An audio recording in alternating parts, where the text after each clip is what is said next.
नमस्कार, आपके साथ मैं हूं सबीना तामंग देशमुख। राहुल गांधी ने फाइनली अमेठी सीट छोड़कर रायबरेली से पर्चा दाखिल कर दिया। कांग्रेस ने अमेठी से गांधी परिवार के करीबी किशोरी लाल शर्मा को मैदान में उतारा। रायबरेली कांग्रेस का गढ़ है और इसमें कोई किंतु परंतु नहीं कि सुरक्षित सीट की तलाश में जिस तरह से राहुल गांधी ने वायनाड को चुना, उसी तर्ज पर अब की बार रायबरेली को चुना। राहुल गांधी के अमेठी छोड़कर जाने को बीजेपी ने बड़ा मुद्दा बनाया। बीजेपी का दरअसल कहना है कि राहुल गांधी हार के डर से अमेठी से भाग खड़े हुए। तो वहीं प्रधानमंत्री नरेंद्र मोदी ने कहा कि डरो मत, भागो मत, लड़ो।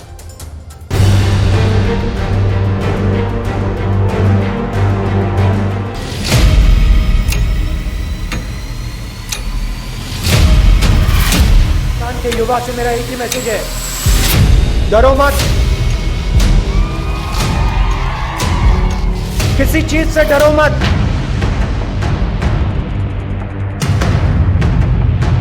अरे डरो मत, भागो मत।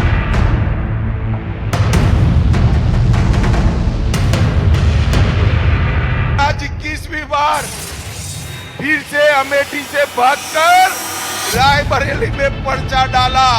2024 लोकसभा चुनाव के सबसे बड़े सस्पेंस पे से पर्दा हटा तो मंच पर देखा पूरा गांधी परिवार।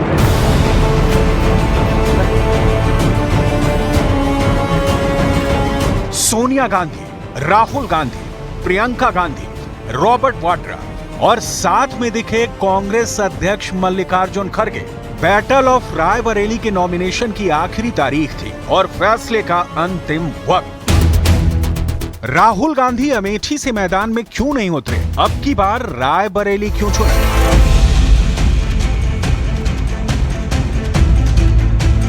एक दिन पहले ही तो रायबरेली के कांग्रेस कार्यालय में प्रियंका गांधी के पोस्टर लगे थे। अमेठी के कार्यालय में राहुल गांधी की तस्वीर सजाई गई थी, लेकिन रात बीती और खेला बदल गया। प्रियंका चुनाव से आउट हो गईं और राहुल ने रायबरेली में एंट्री कर ली। निष्कंटक, निरापद और बिल्कुल सेफ सीट की तलाश में राहुल गांधी ने रायबरेली चुना है। अमेठी से गांधी परिवार का ना लड़ना इस बात का संकेत है कि कांग्रेस पार्टी चुनाव में एक वोट पड़ने से पहले ही अमेठी से अपना हार स्वीकार कर चुकी है। अमेठी में स्मृति ईरानी के खिलाफ कांग्रेस के जो कैंडिडेट हैं, उनका नाम है के.एल. शर्मा। सोनिया गांधी के सांसद प्रतिनिधि रहे हैं और अब की बार राहुल ने अमेठी छोड़ा तो उसे के.एल. शर्मा जी को पकड़ा दिया। स्मृति ईरानी जैसी जुझारू और कद्दावर नेता के सामने शर्मा जी कितना टिक पाएंगे, कहां तक टिक पाएंगे, ये तो 4 जून को पता चलेगा। लेकिन 2019 में अमेठी से हारे राहुल गांधी के लिए 2024 में रायबरेली कितनी सुरक्षित सीट है, इसका हिसाब किताब जरूर देखना होगा। क्योंकि कांग्रेस के लिए जैसी अमेठी वैसी रायबरेली, दोनों गांधी परिवार की प्रतिष्ठा की सीट, परंपरागत सीट, कांग्रेस का गढ़ रही सीटें हैं। दिनेश प्रताप सिंह 2019 में बीजेपी के टिकट पर सोनिया गांधी के खिलाफ लड़े थे। 2024 में राहुल गांधी के खिलाफ खड़े हैं। गांधी अमेठी को छोड़े हैं, अमेठी को धोखा दिया है। वायनाड और रायबरेली में से किसी को धोखा देने जा रहे हैं, तो जिसकी नीयत ही धोखे की है, जिसकी फाउंडेशन ही धोखे पे डाली जा रही है, मैं नहीं समझता कि वो कभी सफल होंगे और रायबरेली में कमल खिलेगा। एकदम क्लियर है, कहीं कोई शंका या संदेह की गुंजाइश नहीं है। हार का डर राहुल गांधी को 2019 में अमेठी से वायनाड तक ले गया और 2024 में हार के डर ने राहुल को रायबरेली पहुंचा दिया। उनके सारे चेले चपाटे कह रहे थे अमेठी आएंगे, अमेठी आएंगे, लेकिन अमेठी से भी इतना डर गए, इतने डर गए, वहां से भागकर अब रायबरेली में खोज रहे हैं रास्ता। ये लोग गुम कर सबको कहते हैं डरो मत। मैं भी आज उन्हें कहता हूं और बड़े जी भर के कहता हूं, अरे डरो मत, भागो मत। रायबरेली अब तक कांग्रेस का किला रहा है। 2019 लोकसभा चुनाव में सोनिया गांधी 5,34,918 वोटों से जीती। बीजेपी के दिनेश प्रताप सिंह को 3,67,740 वोट मिले। 2014 लोकसभा चुनाव में भी सोनिया गांधी 5,26,434 वोटों से विजयी रहीं। बीजेपी के उम्मीदवार अजय अग्रवाल को 1,73,721 वोट मिले। राहुल गांधी का जिम्मेदारी है, उनके परिवार ने यहाँ से बहुत सेवा किया, यहाँ लोगों के साथ उनका परिवार रिश्ता है, ये राजनीति का रिश्ता नहीं है। इसीलिए जिम्मेदारी उठाने के लिए आज रायबरेली से राहुल गांधी जी चुनाव लड़ने वाले हैं।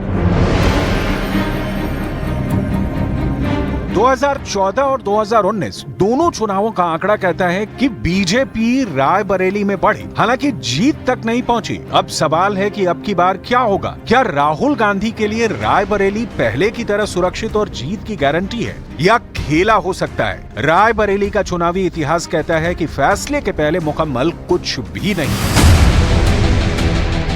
आजादी के बाद से अब तक कांग्रेस रायबरेली सीट पर कुल 16 बार जीत हासिल कर चुकी है, लेकिन ये नहीं भूलना चाहिए कि कांग्रेस रायबरेली से 3 बार हार भी चुकी है। सबसे पहले इंदिरा गांधी को 1977 के आम चुनाव में भारतीय लोक दल के राज नारायण ने मात दी। उसके बाद भारतीय जनता पार्टी के अशोक सिंह को 2 बार 1996 और 1998 में विजयश्री मिली।